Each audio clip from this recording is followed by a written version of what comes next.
This is the CBS Evening News with Katie Couric reporting tonight from Bedford, New Hampshire.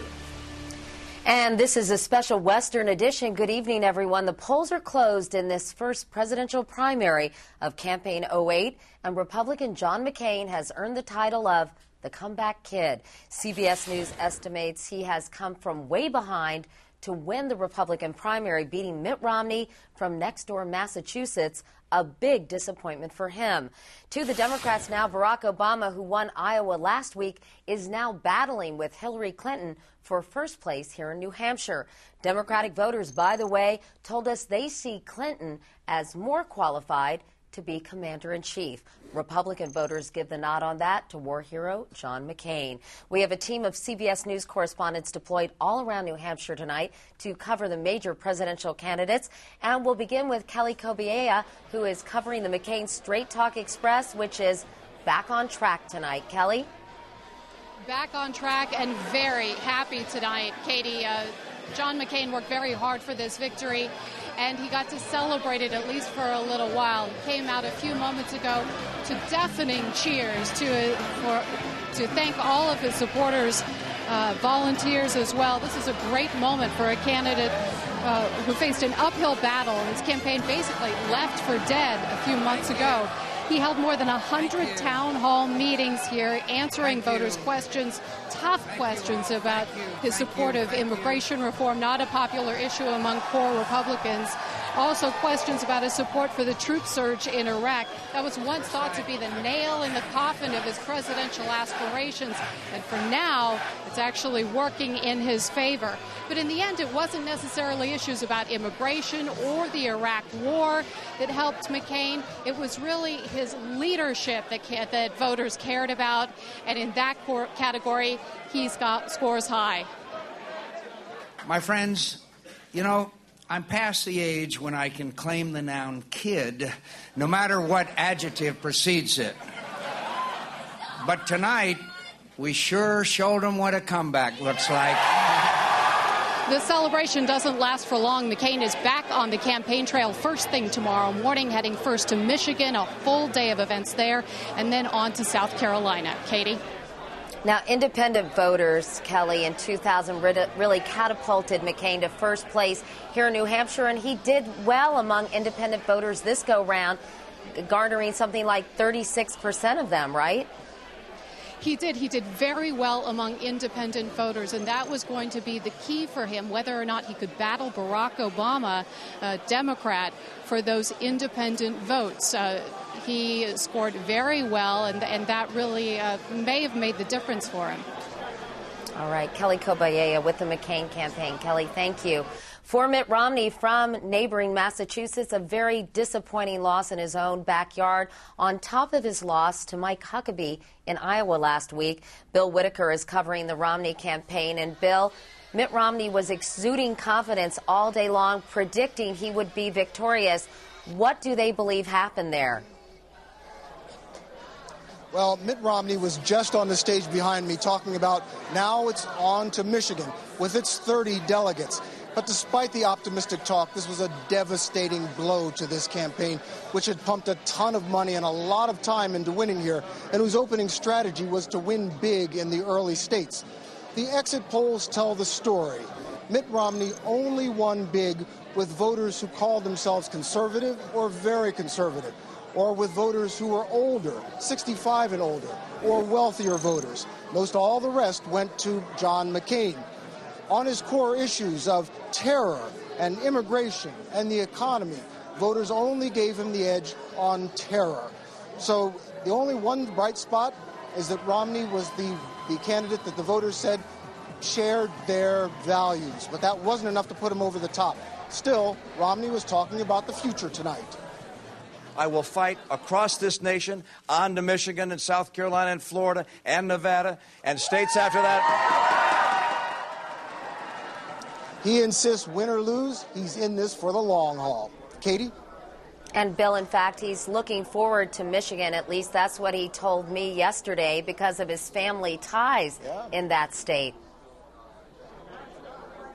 He's got family ties there. His father was once the governor of the state. His father ran American Motors there, an auto company there. So he's got deep ties there, and he believes that this is sort of his firewall, his must-win. Katie? And John McCain won that primary back in 2000, so that's another thing he has to contend with. Bill Whitaker, Bill, thank you very much. After his victory in Iowa, Mike Huckabee now leads in national polls, but he never expected to do very well here in New Hampshire. Nancy Cordes is with the Huckabee campaign, and Nancy, despite his loss, spirits are pretty high there. They really were, Katie. In fact, judging by the exuberance in this room a few minutes ago when Mike Huckabee came out to the podium, you would have thought he won here, and by a wide margin. The crowd was cheering, "We like Mike, we like Mike," and the candidate seemed pretty pumped, too. Keep in mind, just a few weeks ago, he was polling at 6th here in New Hampshire, behind Ron Paul, behind Rudy Giuliani. Tonight, it's estimated he'll come in front of both of them in 3rd place. Huckabee said that he had called both John McCain and Mitt Romney to tell them that he congratulated them on doing better than he did in this race. Keep in mind, Katie, when he won the Iowa caucuses just last week, he did not receive that congratulatory phone call from Mitt Romney. All right, Nancy Cordes covering the Huckabee campaign for us. Now to the Democrats. Barack Obama was hoping, maybe even expecting, to pick up his second big win here in New Hampshire, but it's turning out to be a very close fight with Hillary Clinton. Dean Reynolds is covering Senator Obama. Dean, are they surprised over there? I think they are surprised. They're not shocked, but they are clearly surprised. After all, Katie, they saw the crowds, which were huge. They saw the polls, which were very encouraging. They knew that the Iowa bounce might have an effect here in New Hampshire. And now they look at the results, and it has to be a little deflating for them. The one thing they are looking at closely are the unreporting precincts, which we're told come from college towns. That forms part of the bedrock of Barack Obama's support, and along with those independents. Now, on the independents, our exit polls show that Obama won them by 41% to 34% over Hillary Clinton. And when people were asked who was most likely to win in November, Barack Obama, again, was preferred 46% to 36%. Now, every time they put up one of these results on the board here, the crowd, depending on the distance between the two, either is dead silent or breaks out into huge cheers. They are clearly hoping that they can catch Mrs. Clinton at the finish line, though. Katie? Dean, the exit polls are really fascinating. As you mentioned, respondents believe Obama is most likely to beat a Republican presidential candidate by 46 to 35%. But when those voters were asked who is the most qualified to be commander-in-chief, 36% of them said Hillary Clinton and only 29% say Obama. So there seems to be quite a disconnect here. I think you're right, and I think it's confounding to probably both campaigns. I mean, on the one hand, you have somebody who they say is going to win. On the other hand, they say the other one would be a better president, be ready to lead. So I think we're going to have to do a lot of sorting out in the next few hours to figure this one out. Katie? All right, Dean Reynolds, Dean. Next few hours or days, right, Dean? Thanks so much. After Hillary Clinton's 3rd place finish in Iowa, she badly needs a win here tonight. Jim Axelrod is covering her campaign. And, Jim, are they breathing a bit of a sigh of relief there at the Clinton campaign headquarters? That's exactly right, Katie. In fact, John McCain might not be the only person getting the comeback kid headline in tomorrow morning's papers after tonight's over. Still too close to call.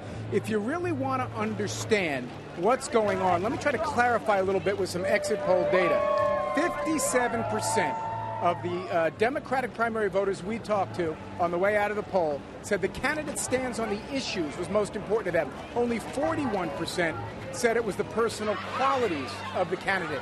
And that seems to be why Hillary Clinton is doing much better than expected. Now, the mood inside the Clinton campaign headquarters is optimistic. They're not ready to declare victory. In fact, they're trying to keep expectations down. But a senior Clinton advisor did say to me that they believe they've had a very strong last 72 hours. They believe the Barack Obama wave has crested. An advisor said to me about an hour and a half ago that if the primary were held tomorrow, they would definitely win. He wasn't, at that point, ready to say that they were going to win tonight.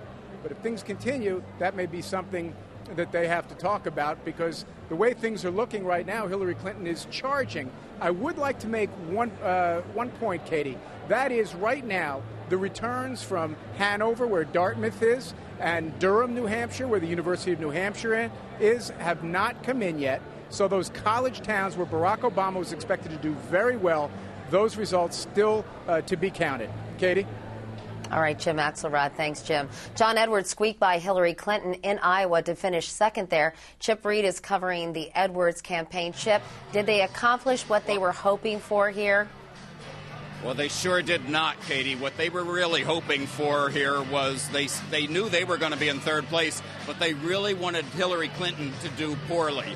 Their whole strategy has been the demise of Hillary Clinton. They've been telling us over and over recently they believe Hillary Clinton is faltering so badly that she could be out of this race within a matter of weeks. Well, obviously that doesn't look like it's happening. Their dream was that it would turn into a two-person race, John Edwards and Barack Obama. It looks like the two people are Hillary Clinton and Barack Obama. Katie?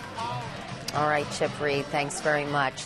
So to recap now, CBS News estimates that John McCain has won the Republican primary here in New Hampshire, defeating Mitt Romney. It's a big comeback win for McCain, the second big loss after Iowa for Romney. Meanwhile, on the Democratic side, it could be a long night, still too close to call, between Barack Obama and Hillary Clinton. Turnout set a record, an estimated 500,000 people voted here in New Hampshire today. There is much more CBS News ahead, including brand new video of the confrontation that almost led to a battle at sea. Iranian speedboats swarming around U.S. Navy ships. But up next, a January jolt. Rare winter tornadoes tear through the Midwest.